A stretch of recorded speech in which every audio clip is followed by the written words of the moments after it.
Big Country Politics on KTAB continues. Well, hello and welcome to this week's Sunday Conversation here on Big Country Politics. I am Manny Diaz. This week we are joined by our special guest, retired Lieutenant Navy Top Gun pilot. He was a former F-18 pilot, retired Lieutenant Matthew Buckley. Mr. Buckley, thank you so much for taking time out for us today.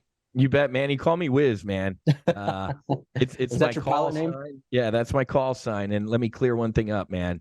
Let's just say that fighter pilots aren't running around out there with Gucci call signs like Maverick or Iceman. Let's just say that we earn our call sign, and it's usually by doing something stupid. So I won't answer any questions about how I earn my call sign. Oh, there we go. Yes. We're here to talk about a very important subject today, and it's veteran psychedelic research. In the National Defense Authorization Act that the House passed, they did authorize, the passage of psychedelics research. Now, this wasn't just passed by, Republicans or, Democrats. This was, Ocasio-Cortez, and certainly our Dan Crenshaw. Yeah. Dan Crenshaw down here in Texas, and Dan Crenshaw called it weird, because it's like, what are we doing? And he's like, but we're here for a common good with all that. First and foremost, tell me about, tell me how you got into all this here, because this is a very important thing. It is. So I flew fighters for 15 years, carried some childhood trauma into my active duty career, losing a sister to a drunk driver and some childhood sexual trauma. And then on active duty and in the reserves, flying the F-18, I flew out of Naval Air Station Fort Worth and just to the west of U-All for about 5 years. And during that time, I lost 16 brothers, flying fighters, best friends, acquaintances, and in-betweens. And also during that time, three brothers to suicide, F-18 pilots. One of them was a groomsman in my wedding, Eric Swenson. So a couple of years ago, I said, man, I got to do something about veteran suicide. I call it putting the ladder down. I need to put the ladder down because at the time, 2 years ago, the stat from Uncle Sam was 17 to 22-ish veterans take their own lives every day. That's just an obscene number to me. It broke my heart. And I'm like, I got to do something. Didn't know what I was going to do. And then last fall, a couple small community colleges, right? The University of Alabama and Duke University, they dug into Uncle Sam's veteran suicide numbers. You know what they discovered, Manny? 44. The number was closer to 44 veterans take their own lives every day because Uncle Sam was just counting violent veteran suicide, like he shot himself or she did this. They weren't counting drug or alcohol overdoses or and when they dug into the numbers, it's like, no, he drank himself to death or she overdosed. So the number ended up being nearly double what the government was telling us. So I didn't know what I was going to do to help save veterans' lives until somebody said, hey, man, you should look into this. There's a group of Navy SEALs and Special Forces guys that go down to Mexico and they do psychedelic, drugs or however they said it. And they said, hey, there's a pretty cool group going in a couple weeks. Would you like to go? And one of them, one of the guys that was going was Marcus Luttrell, the lone survivor. If you've read the book or seen the movie, so about that SEAL team. So I went to Mexico with Marcus Luttrell and also with Jared Taylor. Jared Taylor is one of the founders of Black Rifle Coffee. So we went down to Mexico, because, hey, Wiz, do you want to go to Mexico and do drugs with Navy SEALs? It sounded like a great weekend, right? Man, Manny, I had no idea what I was in for. That weekend saved and changed my life. We don't even have enough time for me to tell you everything that I experienced, but let me just tell you, the five of us that went down there came home completely different human beings, and I healed decades of trauma with psychedelic assisted therapy. And they're not drugs, right? God put whatever word you want to use, God, source, truth, divine, creator. I choose to use the word God, put these plants on this planet for us to be able to heal. And it's interesting because we in the West are acting like we just found that, we're just hearing about this and let's do some research. You go to Peru or the middle of the Amazon and these medicine women and men look at you like, where you all been? We've been doing this for thousands and thousands of years to heal our people, and welcome to the party. So that a very long answer to a short question. So that's a couple of years ago I started the No Fallen Heroes Foundation, and we're a nonprofit, and we give healing grants to veterans and first responders and their families to go to Mexico, to go to Costa Rica, to do these healing ceremonies. But I got to be honest with you, man, it kind of makes me furious that I got to take a veteran who incurred injury serving this country to another country to heal their traumas. Well, it's time for a quick break, but when we return, more on the use of psychedelics for PTS and the battle with Big Pharma.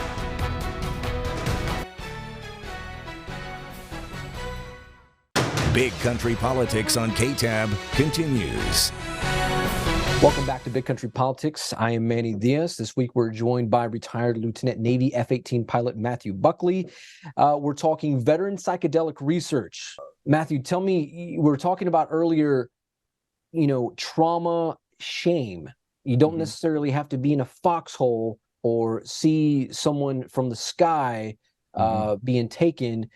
Tell me about that, and certainly how this is all factoring into all this. You bet. Obviously, in the military, there's definitely a macho or power through it, right?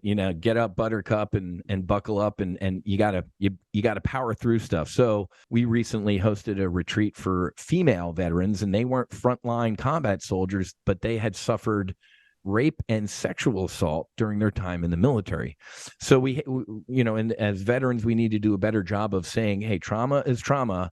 And if you're suffering from what you incurred serving this nation, you deserve to be healed. Generally, when you start tossing around the use of psychedelics, the Woodstock era and living free comes to mind. But from your perspective, that's not exactly the case. You're right. Whenever people hear the word psychedelic, they kind of, Woodstock and hippies and or people jumping out of buildings. Couldn't be further from the truth. It's really interesting, Manny, because the definition, and let's talk some Uncle Sam stuff. The definition of a Schedule I drug is a high risk of addiction and no therapeutic use. I literally just defined a cigarette or alcohol. They're insanely addictive and it'll kill you. These medicines are the most therapeutic thing that I've ever experienced in my life, and they're anti-addictive. I got to ask for the folks at home, and they're just generally curious about this. What's all involved when it comes to the use of psychedelics? Yeah, so it depends on the medicine. So Iboga is the name of the root. So Iboga is a tree bark from Gabon, Africa, from Central Africa. It's actually root bark. So if you do the Iboga, you're actually chewing on root bark. In Iboga, there's what are called alkaloids, and there's about 14 alkaloids in the Iboga.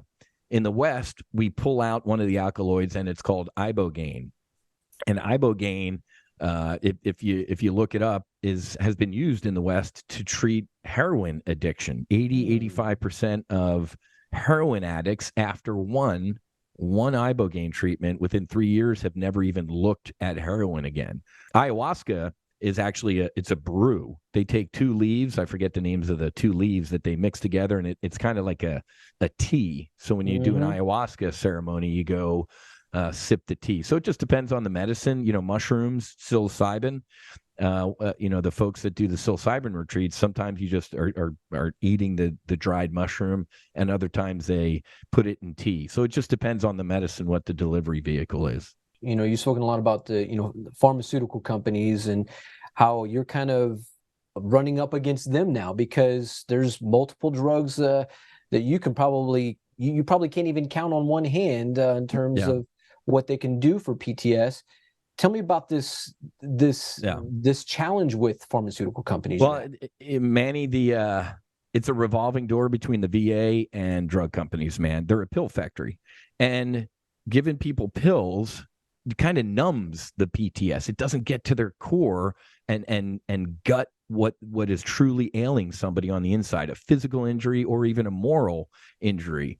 So these medicines go in and actually go deeper than any of these drugs. So to your point, Big Pharma ain't digging it right now. But it's interesting, Manny, because they speak with forked tongue, right? I go to all these events, and they're either feds walking around or they're pharma executives, right, at these psychedelic events. On one hand, they're kind of trying to badmouth it, or at least, say, "Ooh, beware of these things." And at the same time, Manny, I know for a fact, because I got my intelligence network, they're trying to build a moat around these things, right? To patent or trademark stuff. But God, whatever word you want to use, is a pretty smart pharmacologist. You can't patent a root. You can't trademark a toad, right? But in the labs, they're trying to change this. I'm not a chemistry guy or whatever, but they're trying to maybe take the psychedelic out of the psychedelic, meaning my 12-hour journey in Ibogaine, maybe they play with the Ibogaine a little bit, and now Pfizer, this is our thing. It's only a 2-hour journey and the type of thing. So I know Big Pharma is in here tinkering with all of this stuff, and it kind of gives me pause. So they are speaking with forked tongue. They can't stop this. In terms of the spiritual aspect of things, perhaps running the risk of maybe seeing some things that you do not want to see with the use of psychedelics and hallucinogenics and things like that. Does that ever worry you, or does that ever worry others? It worries others before the experience, Manny, but I treated this like a combat mission. You are briefed, you're given contingencies, you're given, how to pilot this thing in case there are anything negative that pops up. And you're taught that nothing negative pops up. First of all, nothing that I experienced wasn't already inside me. There is no random guy with a chainsaw is going to, jump out of the woods or something like that. So it's not a hallucinogen. The ibogaine is everything's already inside of you. So I, knock on wood, anybody who I've ever experienced that saw something negative, once they leaned into it or put some light on it, it completely disintegrated and went away. I have never, quote unquote, heard somebody have a, quote, bad trip. There's something always to be learned in whatever that bad is, and it's not bad once you put the light on it. What would you say to those who are experiencing PTS in terms of wanting to get this message out and wanting to learn more about this? The immediate thing I have to tell you is there is a way out. Healing absolutely is possible. If you're sitting there in the gray or in the dark, I've been you. I've been laying on a bathroom floor, man, and I have had my dark nights of the soul, and these medicines potentially are life-saving and life-changing. So the first thing I have to tell you, that is, healing is possible. It makes my heart great to go on a retreat. I hear from these wives or whatever, they're like, if my husband had known about this medicine, he'd be here today. He wouldn't have taken his own life. Or at the end of a retreat, I get a big hug from a veteran that says, Wiz, I don't want to kill myself anymore. And that just, I can't even put it into words how that feels, because as you know, a suicide is just a generational hand grenade that it's just a horror. Matthew, I appreciate your time today. Thank you so much. Thanks for having me, Manny. God bless. You bet. Well, for retired Lieutenant Navy F-18 pilot Matthew Buckley, I'm Manny Diaz. This has been another Sunday Conversation right here on Big Country Politics. We'll see you next week.